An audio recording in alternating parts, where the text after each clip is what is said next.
Hello and welcome to First Contact, the world's first podcast where we openly discuss all things relating to humanity's preparation for open contact with extraterrestrial intelligence. I'm your host, Isha Patel. If you are loving this content, please be sure to join us in the First Contact Facebook community and let us know what you think. Let's dive into another exciting episode of First Contact.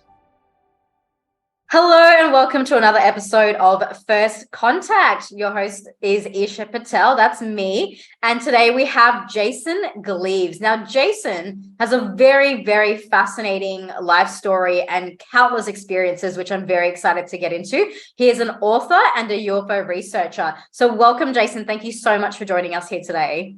Bye. It's a pleasure to be on your show.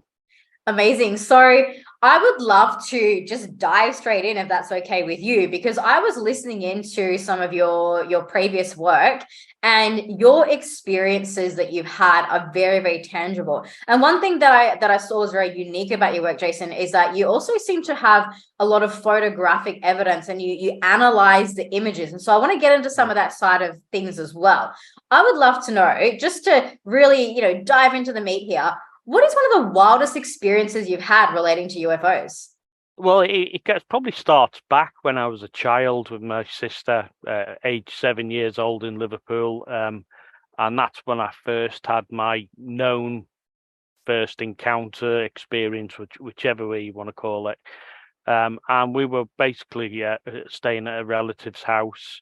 And we were playing upstairs. My sister's a year older than me, so we were playing quite, innocently. And basically, we both witnessed a silver disc-shaped object hovering outside the window of the house where we were staying at the time. We both observed this object, and then it took off at high velocity. But the weird and strange thing about it is we just carried on playing as if nothing had happened. And gone on. And I'd actually forgotten about the incident right the way through, whether it was a blank or, I don't actually really know what I could call it. But later on, my sister actually said to me, do you remember when we saw that craft outside the window? And I was like, and slowly the memories came back, again, whether they're hidden or what, repressed or, whichever way you want to call it. And and that was really the start of my sort of delving into ufology, because before then we were talking probably round about the year when Star Wars first came out. So that was really when people started to get into that side of it, the movie side, the TV side. You had Doctor Who on the TV. And then I'd start to want to go to libraries and start to look for books and, anything I could get hold of that was mystery, paranormal, ufology. We're all on the same road. We all have the same journey. And I joke about it. I call it the Richard Dreyfuss syndrome, where people, the character out of Close Encounters of the Third Kind, if everyone's seen that movie, I'm sure they have, where he has that interaction with the UFO on the level crossing, and then he just goes into a weird and mad way of looking for things unexplained and don't know why. And I started to read, unexplained magazines. Arthur C. Clarke was on the TV at the time, especially here in the UK. He had a show that I used to watch every week, and it was like Bigfoot, UFOs, the whole thing. And then, weird things happened. And then throughout my life, things have happened strange. And then if I go on to when I was in the Royal Air Force, I joined the Royal Air Force. And I was at an RAF base in the UK here, which is called RAF Cosford. And in March of 1993, basically we had a large triangle-shaped craft come down over the base and land. The background to that story is I was on the base that an evening. Good friend of mine was the orderly corporal in the guard room at the time, and they had the guard commander and the off-duty security guards, etc. And there was a young airman that was on the airfield guard post at the time. And it was very quiet that evening. and then the radios kicked in. The handheld radio kicked in. This young airman on the airfield was screaming down the radio to get the guard commander out to the airfield. He said something's hovering over the airfield, and he didn't know what it was. And so they all got in the Land Rovers, etc. Went out there, the RAF police, security guards, everybody. And when they got there, they saw this huge triangle-shaped craft, dark craft, hovering over the airfield, just above the runway. And it was described at the time to be the size of a battleship in size. It was huge in size. And then when it took off at high velocity, and it went to another nearby RAF base, which was RAF Shawbury. And the on-duty air traffic controller got a radar lock onto this object. Now, whether it was the same object, it was certainly, what was witnessed at Cosford, the same there. And it was actually seen firing very thin, like pencil lasers down towards the ground, as if it was looking for something. That was the impression the personnel got at Shawbury. And then the other important fact to this, it was all researched into by the Ministry of Defence here in the UK. Anyone can look up the documents; they're all there, And I did actually write about it in my first book, UFO Photos, where there's images of the actual guard post and the airfield and everything related to this. And there's actual official documents that were released by the Ministry of Defence at the time. So yeah, I suppose they were, the important things, and there's obviously other things that have happened in my life. So, yeah. That's very significant. I mean, it sounds like you've had a very, very tangible experience. There's, I guess, when it comes to UFO experiences, there's quite a lot in the spectrum of things that people have witnessed. Some are purely like telepathic, or things that seem to happen in an almost dreamlike state. And then you get these types of experiences, which are even more credible because of the fact that they've happened on an airbase, not just out there in the middle of the woods with no witnesses. It seems that this has been, properly documented. You were there at the time with other people. And so it's a multiple witness, credible kind of experience. So did you have any interaction in either of those experiences, the one when you were 6 years old and saw the craft outside, or this particular experience at the airbase? Did you have any sort of interaction with the beings or the craft or anything like that? No, not an interaction as such. I mean, whether I've had, going to have some sort of regression, which might bring some more out. I am sort of, it's getting the time to do these things with me, because I'm just non-stop with books and documentaries and things that I've been doing. But I have spoken to Mary Rodwell, so hopefully in the future, she is coming over to the UK this year. So I'm going to try and grab her, because she's obviously booked up herself, really busy. Mm-hmm. Yeah, I think there's an awful lot more. There's the visual contact, obviously, we had, and I do believe there is more behind it. There is another experience that happened just before the Cosford incident, when I was at another RAF base, and it was just at the back end of the first Gulf War, Desert Storm. And afterwards, long story short, I basically had a grey in my house, which I actually saw the grey. I have wrote about this. It's in a new book that's just going to be released by Philip Kinsella here in the UK. He asked me if I would actually put a little write up, in for him, a chapter and images that I've actually done, illustrated, of what I saw. So there's an awful lot of things going on there. There's an awful lot of missing time throughout my life. Things that have happened. Again, it's another thing related to ufology. And again, I do go along the path of, I analyze an awful lot of images for people all over the world. They'll send me the images that they've taken, and I'll try and get back to them. But I do work a lot with Peter Slattery in Australia, the SETI ranch he's got there.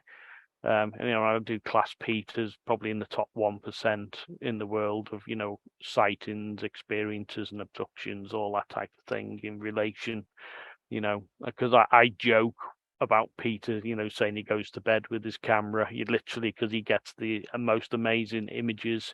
If anyone wants to see his work or stuff that I've actually done for him, you can go on to, I think it's eseti.org, and everything is on there. Pete doesn't hold back. If he films something, it goes on as the raw footage, and then you'll also see images and footage that I've analysed for him, of different types of craft, the multi-dimensional side to it, because people obviously look at it and think if it's not nuts and bolts as a craft, then it's not real, because that was really the way I first used to look at it, coming from the a military side, and I used to work for British Aerospace as well. So that side of it had to be nuts and bolts for me personally. Otherwise, I didn't think it, not real, but you have to think outside the box. And really, we've got to think these craft are multi-dimensional. They come from different realms to ours, and we've got to look really outside the box of what is out there. And again, if you go onto Peter's site, you'll see stuff there, sightings of beings, different types of beings, Palladians, all that have interacted with him, and and actually come and he's caught them on photograph. We've got greys on there. I did a documentary with him about probably a year and a half ago called Multidimensional, which is out on I think it's Amazon Prime and iTunes. It's on all the different things, and basically it's all about his work, and you'll see the the grey on there that he actually photographed, and I analysed it for him, where it's popping up from behind his car. You can see a grey being, very similar to this guy here, that was popping up behind. And then you've got the Palladians, the Nordic looking beings that have materialized, manifested themselves for him. And then in relation to him, you've got eseti.org, which is the James Gilliland Ranch, Eseti Ranch near Mount Adams, which is a UFO hotspot. I've done a lot for James as well. So, I'm being really lucky throughout my ufology career that I've got to work with these people. They've answered questions for me personally, as well as I've answered stuff for them, where, images and whatever. And, it's really, I've got the Facebook page, UFO Only. If anybody wants to go on there, I put all the findings that I get on there, analysed of images or footage that's been released, etc. And I tried to give it my take on, with my background, the military, and especially the aerospace background, so I can actually put it my take on what they are for people to see. Yeah, that's so interesting. I guess, one of my questions for you is, you've come from this very heavy military, scientific, needing the nuts and bolts kind of attitude, to now you're saying that they're multidimensional.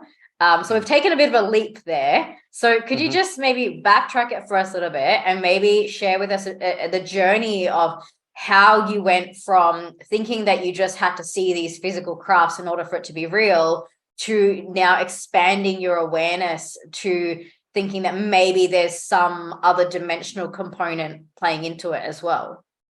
Yeah, well, that goes back, like you said, to probably the start of the Facebook page, because I would start to, obviously we go on this journey where we want to watch more documentaries, more, you watch one and you want to watch another 5, then after that you read another book, there's another 5 books again, and ufology goes off in so many different tangents, because it covers sightings, it covers abductions, it covers animal, mutations, etc. There's so many different areas you can cover. So then I started to analyze images that I wanted to, I've been brought up on, if you call it that, where people have brought them out and said, this is a UFO. And I thought, oh, okay, then let's get into the image, let's get the original image, and let's start doing an analysis of that image. Would you be able to tell if it was photoshopped just by doing this analysis? Sometimes you can blatantly see this, whether it's been photoshopped. The later images are more difficult to actually analyze because so many people have the access to Photoshop, and there are a lot of clever people out there that can manipulate. But if you go back to the original images, the 35mm before digital, then it's a lot easier. But then people would also, at the time, they would put images on glass and then film it through the glass, so it looks like. And again, you couldn't see strings, or they'd use, a fishing line. You go back to basics, but now with the digital age in, you're talking pixelation and things like that. So when I try to analyze images for people, they'll contact me with an image, and for example, they'll take an image of, they'll go on a vacation or holiday, and they'll take a lovely panoramic view of their family with a mountain range and whatever it is behind them, and they'll take the image, and then later on they'll go home, they'll look at the images, go back over, and they'll see a UFO in the image, and they'll always say, and then it's always the same thing, they'll always say, well, when I took the image, there was nothing in the sky, there was nothing there, I took it, I would have known. But you've got to remember we're talking the electromagnetic spectrum, so the human eye can only see in a very short field of that whole spectrum. And if you look at that corridor the human eye can see, outside of that you've got radio waves and microwaves and X-rays, infrared, that the human eye can't see, but the camera can pick up. So again, when the camera's taking these images, it's picking up these things that the human eye can't see. And that, also the craft, I do believe they're using some sort of stealth technology. They don't want to be seen. But there's also craft, when they want you to see the craft, you will see it, but the person standing next to you won't see the craft. So there's so many different things you have to break down in that whole electromagnetic spectrum syndrome, whatever you want to call it. And that's how you break it down. You go into that side. They'll use clouds as camouflage, a lot of people saying, and if you go into use Photoshop, which I did, sort of went into, it's a bit of a double-edged sword, because you can use it to obviously fake images that people do, but you can also use it for the filters that are on there, and you can invert the filters. So say there's an image of a UFO in the sky, and it's a bright blue sky, but a very small image, and you zoom in.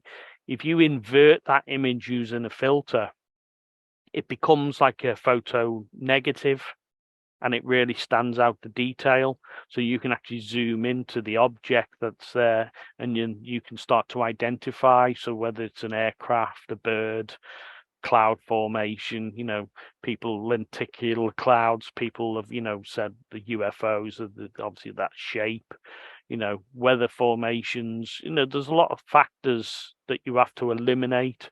You can go on to many free apps that are out there, aircraft apps that will tell you what aircraft are in the sky at the time and location that you're actually seeing this object. If it's a nighttime view, there's apps there that will tell you what satellites are going overhead, and you can actually go back over a date and a time and a location and pinpoint what is actually going overhead. So you can eliminate an awful lot of things before you actually say, oh, this is something unexplained, or blatantly it's an aircraft, it's a helicopter, it's something we know. But then again, we can split off from that, and then you can say it's an unknown, secret project aircraft that that is out there that we don't know about. It looks unusual, etc. I mean, a good example to that is when I was in the first Gulf War. The first time I ever saw the stealth fighter was during that time. Before that, I'd not seen it. and then I saw it then, and when I saw it, it's triangular shaped craft. It's unusual looking. It doesn't look like any other sort of aircraft out there. So, you've got to think there's an awful lot of, projects going on in the background that we don't know about. And to the military or to these, companies that actually run these projects, that's the perfect foil, because if somebody says we've seen a UFO, which is one of their aircraft, then it's perfect for them because they haven't got to explain that, their aircraft is out there. They'll just say it's a UFO, and then it goes down as, an unidentified. That's really the way it works. So. So why do you think you've had so many of these experiences personally? I don't know yet because I'm still on my journey, really. So that's a difficult one to pinpoint, but probably down to the expertise I've gained through my careers, etc. Maybe it's a form of putting this out. I have an awful lot of sightings here at home. You just go out into my garden at night in the summertime, especially in the UK. We've got more clear skies then.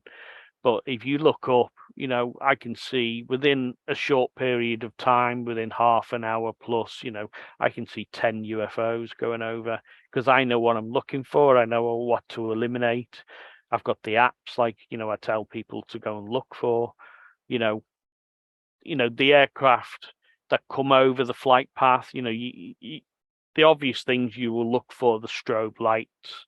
Every aircraft has to have these through civilian, aviation law.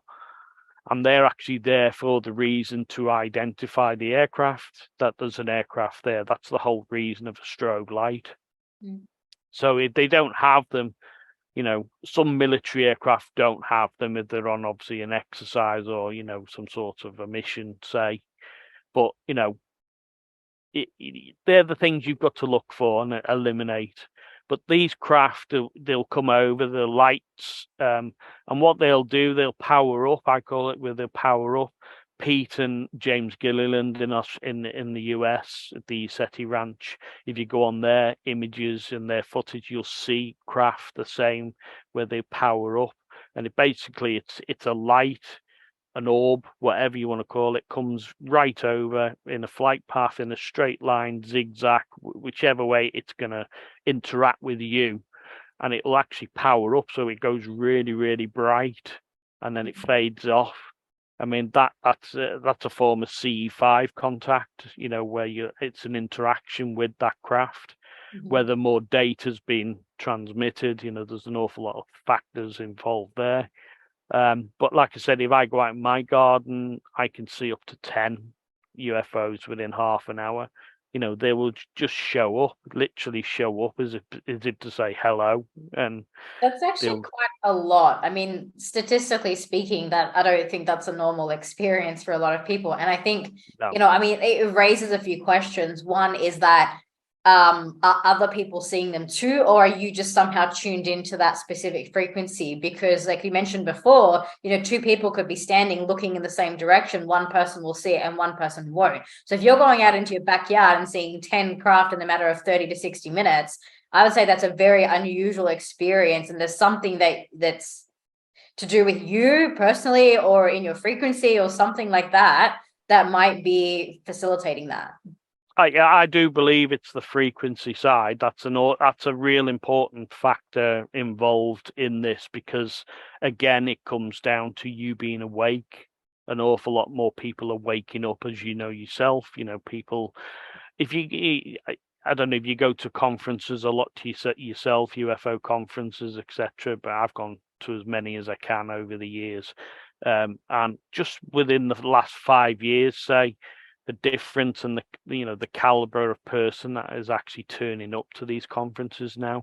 Before it was the joke, it was the tinfoil hat brigade have turned up, and that type. And now, you're talking, doctors and, solicitors, just to say, different types of people that are actually turning up because they're awake. They're waking up to what is actually happening around them. Disclosure, that's another big one. Everybody talks about disclosure and whether the government are going to come forward and actually tell people, the governments around the world. But I always say, disclosure's already happened. It happened a long time ago, just through the sheer wealth of images, etc. Sightings, people's experiences talking about the same thing. People all around the world never met each other, but they're having exactly the same experiences. It's not a fluke. Disclosure definitely has happened. If people want to see something, again, people say, "Oh, I've never seen a UFO. Or I'd love to go out and have an interaction." I just say to them, go outside. Just go outside in your own garden. You don't need to go anywhere special. Just go out in your own garden, a private space, and just ask them to show themselves. And if you're open and ready to the experience, they'll turn up and you'll see something, that will change your life forever, and put you on a different journey, a different path. So, yeah, realistically with the ufology, that's really, as we were talking, that's how I got into it, with doing the analysis of known cases, let's say, and I would debunk a lot of cases I thought were real. And if I did the research, and and I say to anybody, go out there and don't listen to what I'm saying, take what I say as gospel. Get out there and go and do your research, because when you come across the truth, that'll become your truth, and that's what you can take forward. So it's always the best thing to do. And I analysed so many images, going back over cases. There was a case where an image was taken of it. You look at the image, I haven't got it to show you, but it was an image that was taken by the Apollo astronauts going to the moon. Now, whether you believe we went to the moon or not, that's a different thing again. But yeah. But they took this image anyway, and it was going to the moon.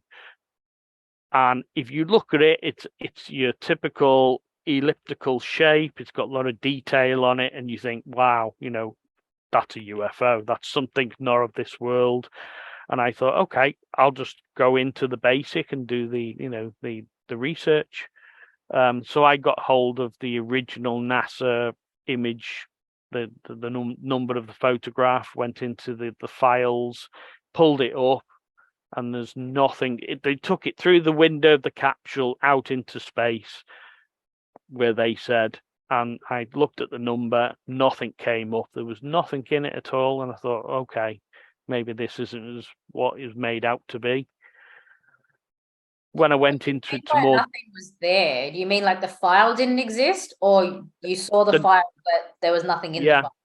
Yeah, there's a series of photographs, and the number corresponds to the number they actually put forward and said it was in this number. So I brought that one up. Looked it up, and there was nothing. There's actually nothing there in that. Nothing there, just space. You can see. Yeah. Basically, there's nothing outside the capsule, because they take a sequence, obviously. So I didn't leave it there. I went to a couple of frames either side, and as I did that, I found the image. I found the UFO, and I thought, wow, so it was there. Went into more detail, so went into Photoshop, like I said, analyzed it using the filters. So you filter it, you zoom in, you upscale the photograph. So if you upscale it, you sort of eliminate the pixelation, so you get more detail again. So this is the digital side of it. And you go right the way in. When I zoomed in and I did a reversion of it, it worked out. Basically, it was the third stage of the rocket, which was actually following them when they actually separated from it, and it was going to the moon, and it carried on going to the moon with them, but obviously separate. And it was the actual top part of the rocket that was showing at an angle that had turned into the sun.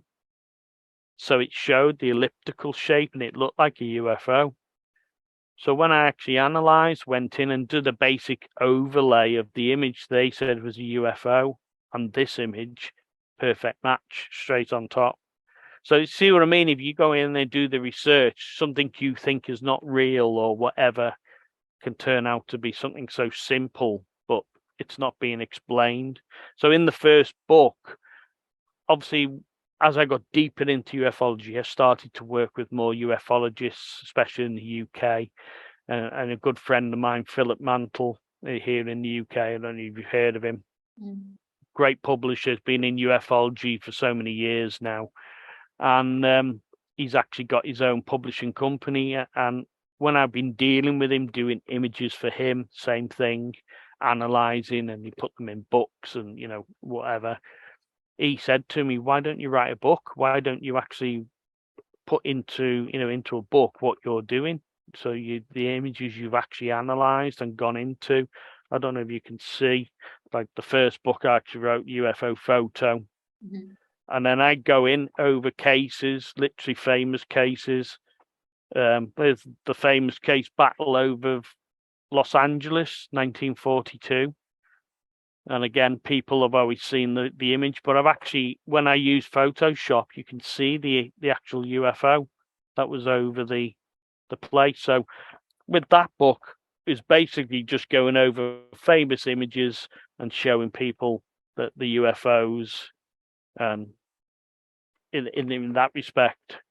And then obviously going further, obviously the Facebook page took off, more people would follow because I put my findings on there, and it became a place of, interest maybe for people. And people would contact me, of course. And then as I got deeper into it, ufology, like we said before, goes off into so many tangents, and I got into the side of close encounters. So you course close encounters 1, 2, and 3. Obviously, the famous movie, Steven Spielberg movie, Close Encounters of the Third Kind, and Dr. Hynek, who was involved, who obviously was brought in for Project Blue Book and brought in by the US military to debunk UFOs and ufology, but actually did a 180 and became a believer himself. And he did actually have a cameo role in the movie himself, like, with the Spielberg movie. But people don't realize there's actually 7 separate categories of close encounters. So if you break them down, there's obviously 1, 2, and 3 is to do with the visual sightings and interactions with craft. And then you've got 4 and 5, or 4 is, abductions, and people started talking more about abductions. And again, we spoke about this before, people all around the world are having the same experiences all brought together. So I tried to explain that side, but then it goes up to C5, which is people are talking about now, obviously with Stephen Greer and people like that who doing, which he's not just the only person, obviously people all over the place, all over the world are doing this, where it's an interaction with the craft, which is C5. Then 6 and 7, you're talking about hybrids and mutilations and things like that, animal mutilations. So people don't realize. So the second book I wrote, I got it there, the ufology umbrella, and I called it the umbrella because it's like rain, it just goes off into so many categories, and then I just go through it and basically explain the different categories and put them into different sequences for people to understand.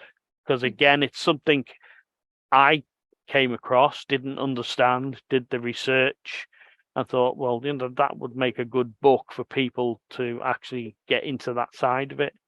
I think just going back to what you said a little bit earlier on about that the disclosure has already happened, and I think that's where you and I share a very similar philosophy, in that we don't need to wait for some official authority to come out and prove it or validate it or whatever. We already know enough people are having experiences. I think at some point it'll just be the case of the government will say, oh yeah, it's been there all along, and at that point everybody will know anyway, so it'll just be no big deal. I guess one of the questions I'd love to explore with you is, obviously you're a believer, I'm a believer. We're not the ones that need any convincing. And we're really past that point of exploring if this is a real phenomenon to when are we actually going to have open contact. That's what really excites me. From everything that you've read or experienced or in your connections with these craft, do you believe that we're heading towards open contact anytime soon?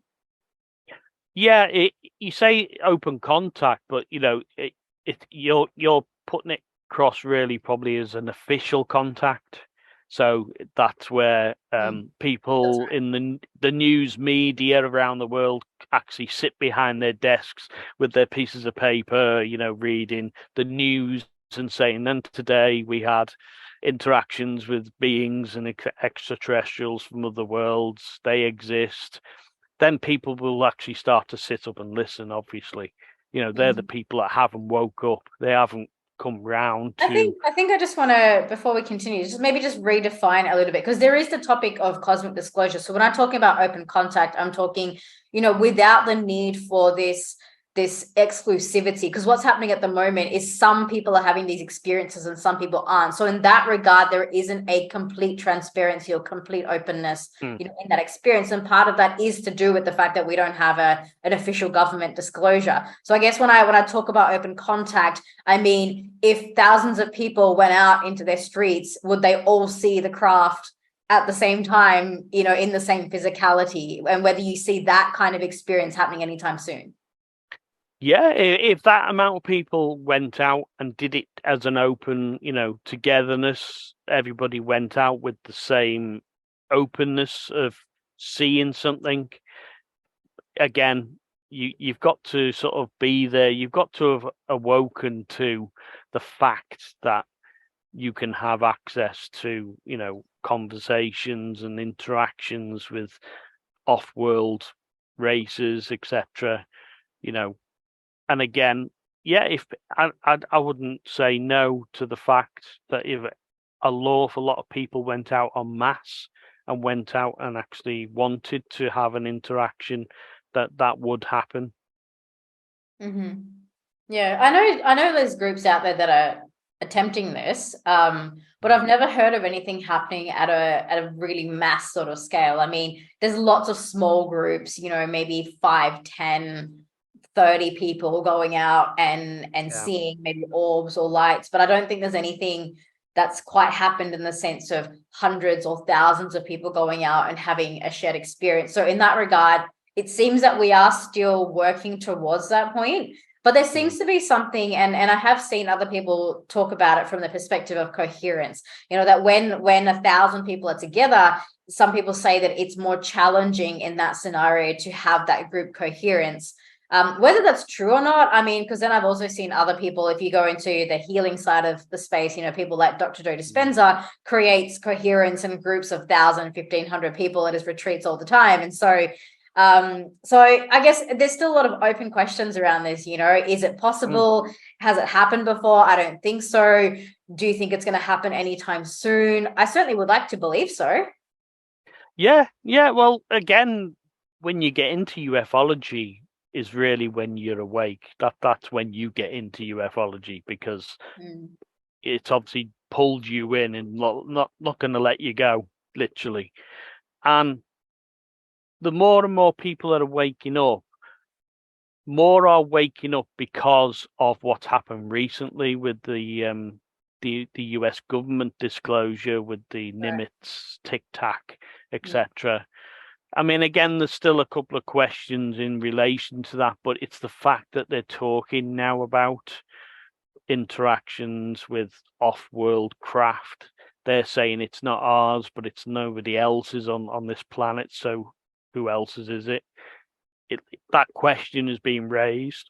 They're obviously going to try and put it through. The military are always, being ex-military myself, they're always going to want to be in charge. They're always going to want to take that step and, obviously control space and the earth, above. If you control that, then you're the top dog, really. So, obviously with them talking about it, more people are listening now and more people are actually questioning when they wouldn't before. So they'll start to read books, they'll start to watch documentaries and start to say, well, I don't actually believe in this, but I do actually believe in that, which has actually pulled them in. But then, as you know, and I know, when you look at a subject in ufology, one door opens or one door closes, but another 5 open, and then you're off again. So once you're in, you never get out. Oh, I know that feeling. 8 years and still going. Yeah. Still going. And I feel like every time I do one of these interviews as well, I end up with more questions and answers. You know, it just opens up more and more pathways, and there's so many different exciting avenues to explore. Some of my research has taken me into some very, very wild territories, getting into the temporal space, time travel. You know, I've been chatting with some people who are convinced that some of these craft, not all, are potentially us from the future, and so that becomes a very interesting conversation in and of itself. And those interviews, I'm still trying to wrap my own head around, you know, before I publish them. You say that, I actually have my own thoughts, obviously, because of what's happened to me. And if you go back to the first incident that happened to me and my sister, the craft, I believe that I was on board the craft, but as an older version, and looking at myself, actually watching myself. Now, I have a lot of dreams and things that come to me that way, especially with the books and things. You know, I'll have a dream or something, and then next minute, either the documentary's being made or, you know, literally we're going over a book or a new idea. You know, I work a lot. There's a new documentary, just the trailer has just been released, that I've been working on with Peter Slattery again in Australia. It's called Ascension. You can probably see the trailers that are out there that coming out. But again, it goes over the images that Pete have taken, the different multi-dimensional craft, and again, it's getting people to look at it in a different way. You know, like I did at the beginning, it was a nuts and bolts thing, and I evolved as my journey evolved in ufology. So I started to look about the multi-dimensional, the time traveling, you know, all that side of it, because again, they're all linked. Everything's linked. It's just which direction you go and how you get there. You know, a huge jigsaw puzzle and putting the pieces together to get that picture. Well, I definitely, I mean, I'm all over the multidimensional side of things. I've been 8 years in spiritual mentoring, teaching multidimensionality. So that part for me, I feel like makes a lot of sense. I guess what's interesting at the moment is the field of ufology really coming together now with what's happening in the spiritual space, but also where science is coming into it. I mean, there's people like Avi Loeb who are, running the Galileo project, and he literally just wants to find physical evidence of this thing. He doesn't care a bar about spirituality or anything that's remotely telepathic or non-measurable, which I find so fascinating.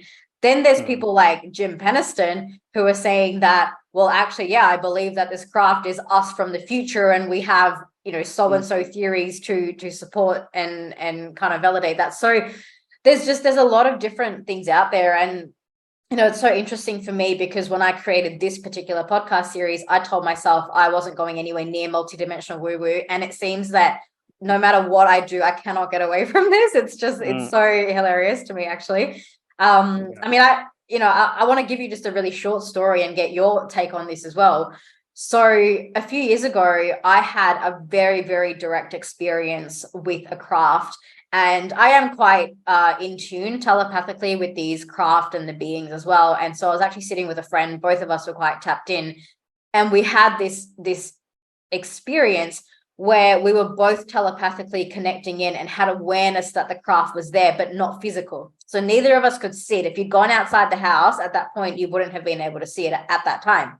So we're sitting there having a cup of tea and, just chit-chatting. And then my friend turns around and says to me that they're going to send down a beam of light. And I didn't even have a chance to process what she had actually said. But next thing, I kid you not, a beam of light comes down through the ceiling into the room, and we have this incredible experience for about 30 seconds. All this energy is flowing through the room, and it was like a really thick white fog. and that was very early on in my journey. So I was in absolute shock. I didn't know what to make of it. That for me was the moment where I just knew, okay, this is real. I'm not making this up. Even though I'd done things like channeling and energy healing, I'd gone down all of those pathways, I'd had those connections, but there was always that little part of me that thought, maybe I'm making this up. And then when that experience happened and the beam of light actually came down from the sky into the room and I could see it in front of me, that was it. I mean, that was such a physical experience. So then a few hours later, we went outside and we could still feel that the craft were there. And so I looked up just above the roof of the house and I saw this craft flash red and blue 8 times, just as if to say, hey, how's it going? Yeah. And that was one of my very, very early experiences with actually, perceiving in the 3D these craft. Now, since then, I've had countless other experiences. I've got photographs. I've had experiences where I've seen things multidimensionally and someone else has taken a photo of the same thing. So I really think, these worlds of the science and the ufology and the needing the physical nuts and bolts of it are colliding with this multidimensional element. And what I also see, because I keep up with some of, the Reddit threads and stuff like that, some people seem to be very irritated by that. Some people just want the physical element and they don't want to go anywhere near the woo-woo. And as far as I'm convinced, I feel like you can't really separate them. What are your thoughts on that? Definitely can't separate them. You're totally right there. I mean, the people have different opinions and we have to respect that. We were all at a certain stage of your journey. They're at a stage of their journey, which they actually believe, but they just believe it's nuts and bolts. I've been there. You progress through your research because things happen. Like I said to you, you read something, you watch something actually resonates with you, and then that becomes your truth. That's then part of your journey, and then that takes you on the next step. And we're all at different stages, and people are at stages they haven't even woken up yet, literally, to what happened. So when something does happen, which it will do, when something does actually manifest itself, they're going to be in real shock. There's going to be, and then it's down to the likes of yourself and me and people in ufology that have to be there to speak up and to actually put them, at ease and to say, what is actually happening around them and maybe explain a bit more, and then they'll start their journey. But some people won't be as after they fired the starter pistol at the race, we're already finishing the race and they're just starting. So it's just the way you have to go with it. And again, a lot of these pages on Facebook and things, you'll get an awful lot of people that will get irritated by, they don't seem to want to take anybody else's opinion, let's say, as what is actually happening. They'll just stick to what they actually believe, and there's nothing wrong with that. The good thing about it is that they've actually started the journey. That's the important thing. And do you believe that these beings are overall trying to help us? Do you believe that we're in any danger from what you've come across so far? I don't believe we're in any danger, and I think they are here to help us. I don't think they can physically tell us what to do. They could probably guide us in the right direction, with help in that, but they can't physically tell us to stop using nuclear weapons, that sort of thing. They just tell you what is the outcome, which is not really good for the planet or ourselves. And again, there's other sides. There are so many different types of being that we know of. I've got so many. In my personal archive, I must have over 100,000 images of UFOs and beings and things like that. And I've got orb beings that have manifested themselves within orbs, and I believe that is a method of the way they travel. It's basically, people have said when they take a photograph of an orb, and you'll see examples of this on my page and stuff. You can actually see faces within the orbs, and people have said this, said it, but you can physically see it.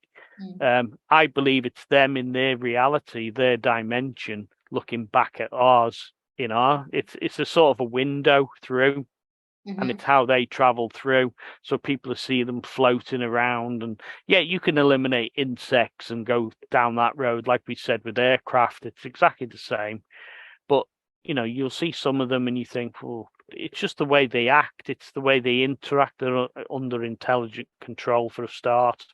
The way they fly, the colours, the things that manifest from them. And there's a lady here in the UK, Maria Kayali. She goes out and photographs stuff within chemtrails. She's had so many experiences. I'd advise anyone to go and look at her stuff. She's given talks and things like that. Mm-hmm. And the things she's actually come forward where, there's an image she sent me once. She took on board a craft, and you can actually see the being in a sort of a very weird, hazy sort of a look, but you can see orbs everywhere around. And then I've also got orbs that have manifested themselves. I think it was somebody in Mexico who took one, and it manifested itself into a sort of humanoid shape being. And when he went into the face and zoomed in, it's got lion features. Mm-hmm. So again, that's a type of being. Again, we're talking about Nordics and everything. That's another type. You talk about reptilians. There's good and bad in those, and it goes back to the yin yang. There's good and bad in everything. So that's where you got to look at it. I really love that description. I mean, I know from my experience as well, I've reached a very similar conclusion, particularly with having like what I call as soul aspects on starships. Like I know, for example, I have a soul aspect aboard a starship, and so when I go out to the night sky, I know that I'm connecting with that specific starship, and often I will go out and I've taken photographs of that specific starship. Because it's an aspect of myself, and this does get Yeah. a little bit esoteric into higher self and soul aspects and like all that sort of thing. But I think it's all sort of interconnected.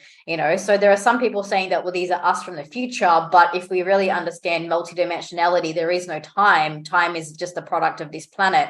And so I sometimes think about the movie Interstellar, and that final scene where they have all those little boxes and everything happening all at once. I just thought, geez, they have portrayed it so beautifully. I mean, that is probably the most accurate representation of multidimensionality that I've seen out there. It's quite funny because some of my friends at the time were just like, I don't get it. And I was like, this is genius. Yeah. So someone out there knows something, I think there's definitely more awareness than sometimes people are letting on. Yeah, it's just the way it's portrayed, isn't it? It's the way it's put across. And again, because of your journey, you got exactly what they were putting across. What the director and the producer were putting out there knew exactly the type of thing. And a lot of us got it, obviously. There's an awful lot of people didn't get it. And, one day they will get it. But there's so many films, Close Encounters, again, that's another, one that's way ahead of its time. Star Wars, you look at Star Wars and people look back at films like that. It's a story and it's a movie and it's everything else related, but it's different in beings from different races, from different galaxies, and their interaction with each other, and it's the same thing. It's what's really happening. We're just on our little planet that we know of. And a lot of people don't want to look outside the planet. They're happy on this planet we've got. They don't seem to look after it very well, but and what's going on beyond, I don't think an awful lot of races who do visit the Earth and have interactions want us to go out into deep space or outer space, because the human beings, we are quite a fierce fighting race, if you want to call it. And if we go out there and we disagree with somebody, we just want to fight them. It's just within the human being, isn't it? It's the way we are. So I don't think they actually want us to go out beyond the moon and things like that. Yeah, I think that, I think there's definitely some truth in that. Essentially our lack of evolution is the reason why we're not fully connected like everyone else. I mean, from what I've seen with all the races, they all hang out together, and Earth is kind of missing out on the party, you know, like humans are kind of Yeah. isolated in the bubble, but it's, you know, compared to the political structures and the frequency of harmony that a lot of these other beings have, we're like children in the universe, you know, and they don't want us Yeah. going out there. It's like giving guns to kids and throwing them out in the No. universe. Well, of course I don't want that to happen, you know. So Yeah. yeah, I think there's definitely something to be said for where we as a human race actually need to take responsibility to evolve our consciousness, because that is the very thing that's going to help us connect with them, right? I mean, firstly, at a practical frequency level, that's what will open up the sightings and the open contact, but also then they might be more willing to actually let us into their little party, you know, when we stop Yeah. killing each other. Well, we've gone beyond now.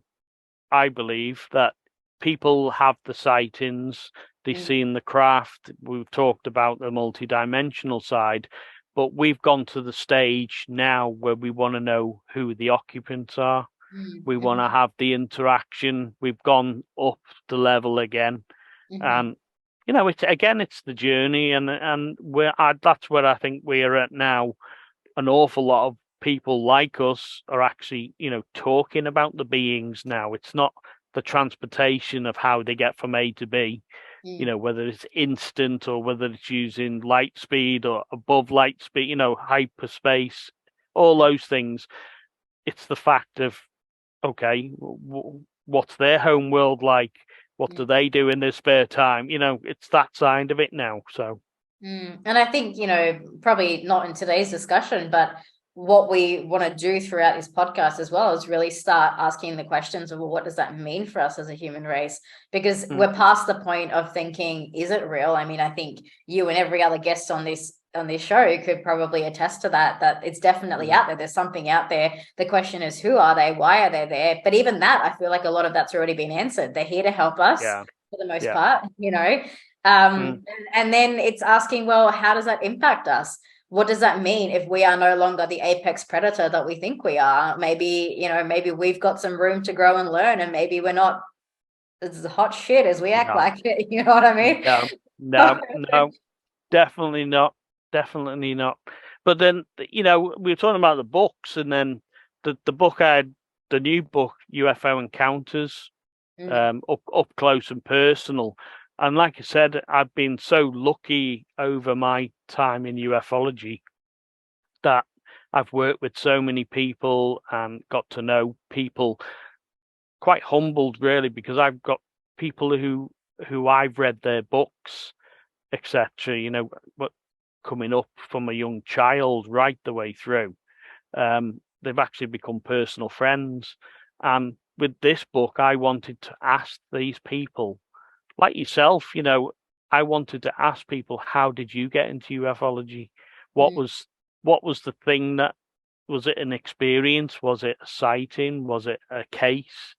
You know, what was it that actually got you involved? And I just went over, and the actual stories. This book, there's probably 50 plus ufologists throughout the world in this book, from people like Bruce Maccabee, who I looked up to because he was the original guy that was doing the analysis of images, you know, going back over. And he actually gave me his first scientific paper he wrote on ufology. It's never been published before, and he said, you can use this in your book. This is how I got into ufology, and it's actually wrote on that, so that's in there. I've got, you know, just calling people out. You know, there's Kathleen Marsden, who, you know, is related to Betty and Barney Hill, who were the first abductees, and she talks about sitting in the living room with the family as Betty and Barney were telling them first time about the abduction case. You know, there's different sides to it. There's Mike Rogers, who was part of the Travis Walton team, you know, in the woods where Travis was abducted. And I wanted, with Mike. Mike was the lead of the gang of 7, you know, loggers that saw the UFO and saw Travis being zapped by the UFO. And it was his take.